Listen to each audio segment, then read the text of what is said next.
Ja len poviem, že Ivan, kým príde na pódium, tak v Lani získal práve cenu za krásne úspechy svojho, ešte nie vtedy klubu, ale svojich zverencov. Ivan, ako môj bývalý spoluhráč hokebalu, som rád, že ťa tu vidím. Tak, oceňujeme najskôr od 6. miesta. Máme tu Šakistov z Čadce, Karate Stará Bystrica, Spieranie Krásno nad Kysucou, Tatran Krásno nad Kysucou, futbal a taktiež stolný tenis Čadca. Nech sa páči, Jakub, musíš si to zopakovať.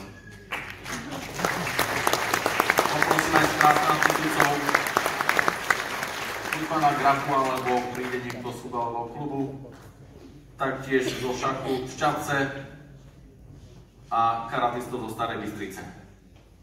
Aspoň jeden zástupca stačí.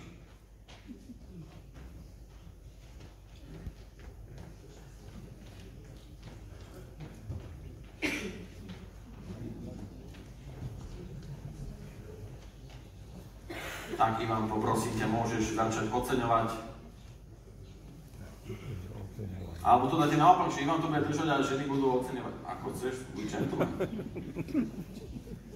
Takže šachisti Čadce robia dobré meno mesta v šachovej extralige a v minulé sezóne skončili tretí. Karatisti zo Starej Bystrice majú viacero medailí a Branislav Kubenec s Andrejom Chmúrom boli dokonca na majstrovstvách Európy a Andrej aj na majstrovstvách sveta. Spieranie Krásno, úspešní reprezentanti mesta brali medaily na majstrovstvách Slovenska medzi seniormi, juniormi aj dorastencami, no a viacero z nich sme ich mali aj na pódiu pred pár minútami. Taktiež tu máme zástupcov z futbalu Tatrana Krásno nad Kysucou, ktorý je najlepším amatérským klubom Stredoslovenského futbalového zväzu a postupul do 3. ligy a robia výborné meno futbalu nielen na Kysuciach. No a na záver stolný tenis, ktorý samozrejme prišiel opäť prevziať Jakub Goldír. 4. miesto v extralige mužov a taktiež 1. miesto v extralige juniorov. Nech sa páči, najlepšie kolektívy roka.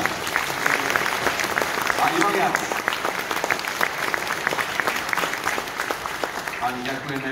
Trošku úsmevu ste mohli do tých fotoaparátov. Čo poviete?